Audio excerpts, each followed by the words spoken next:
جب اللہ کے کسی حق کو پامال کیا جاتا تو آپ علیہ الصلوۃ والسلام کے جلال کے سامنے کوئی چیز ٹھہر نہیں سکتی تھی، یہاں تک کہ آپ علیہ الصلوۃ والسلام اس کا بدلہ کیوں نہ کہوں کہ نماز اچھی، روزہ اچھا، حج اچھا، زکوٰۃ اچھی، مگر میں باوجود اس کے مسلمان ہو نہیں سکتا، نہ کٹ مروں جب تک خواجہ بطحہ کی حرمت پر، خدا شاہد ہے کامل میرا ایمان ہو نہیں سکتا۔ اللہ وبرکاتہ حامدا للہ تعالی اولا وثانیا ولعنان السراء إليه ثانيا وعلى أفضل رسله محمد وآله مصليا أما بعد أعوذ بالله من الشيطان الرجيم بسم الله الرحمن الرحيم لقد كان لكم في رسول الله أسوة حسنة صدق الله مولانا العظيم۔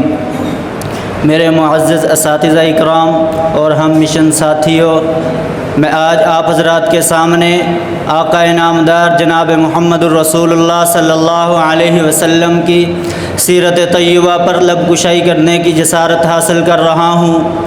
آپ علیہ الصلوۃ والسلام قرآن مجید کا چلتا پھرتا نمونہ تھے۔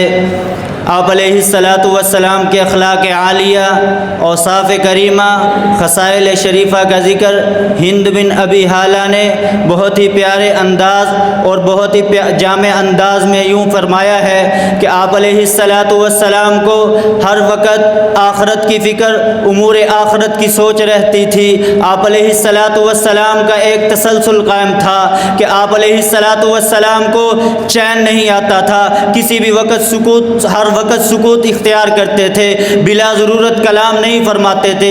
آپ علیہ الصلوۃ والسلام جب گفتگو کا آغاز کرتے تو اپنے دہن مبارک سے بہت ہی اچھے الفاظ ادا فرماتے تھے، متکبروں کی طرح بے توجہی اور بے نیازی کے ساتھ ہتھ کٹے الفاظ استعمال نہیں فرماتے تھے، اسی طرح اپنی بات کا اختتام فرماتے تھے۔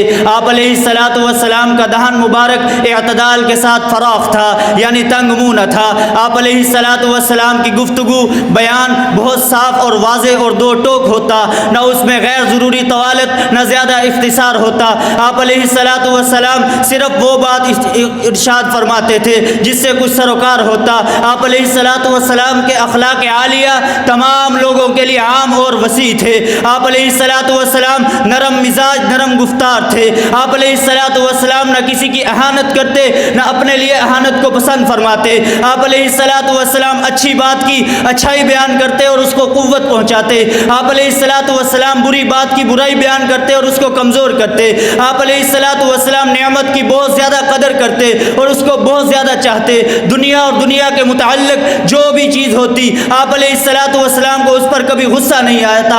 ہاں جب اللہ کے کسی حق کو پامال کیا جاتا تو آپ علیہ الصلوۃ والسلام کے جلال کے سامنے کوئی چیز ٹھہر نہیں سکتی تھی، یہاں تک کہ آپ علیہ الصلوۃ والسلام اس کا بدلہ لے لیتے۔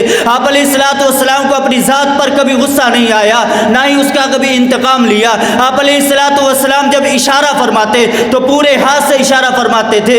آپ علیہ الصلوۃ والسلام گفتگو کے درمیان اپنے دائیں ہاتھ کے انگوٹھے کو بائیں ہاتھ کی ہتھیلی پر ملاتے تھے۔ آپ علیہ الصلوۃ والسلام صرف وہ بات ارشاد فرماتے جس پر ثواب کی امید ہوتی۔ آپ علیہ الصلوۃ والسلام کے سامنے اگر کوئی حد سے بڑھنے لگتا تو اس کا منع فرما دیتے تھے۔ آپ علیہ الصلوۃ والسلام کسی کی گفتگو کے درمیان کلام نہیں فرماتے تھے، نہ ہی کسی کی بات کو ٹھکراتے تھے۔ آپ علیہ الصلوۃ والسلام غصہ اور ناگواری کی بات ہوتی تو اس طرف سے بالکل اپنا چہرہ انور پھیر لیتے اور اعراض فرماتے تھے۔ آپ علیہ الصلوۃ والسلام جب خوش ہوتے تو اپنی نظریں جھکا لیتے تھے۔ آپ علیہ الصلوۃ والسلام جب آپ علیہ الصلوۃ والسلام کا رخ انور 14ویں رات کے چاند کی طرح چمکتا دھمکتا تھا۔ آپ علیہ الصلوۃ والسلام کا ہنسنا زیادہ تر تبسم والا ہوتا تھا، جس سے آپ علیہ الصلوۃ والسلام کے دندان مبارک جو بارش کے اولوں کی طرح پاک شفاف تھے وہ ظاہر ہوتے تھے۔ آپ علیہ الصلوۃ والسلام کے دندان مبارک باریک آبدار تھے۔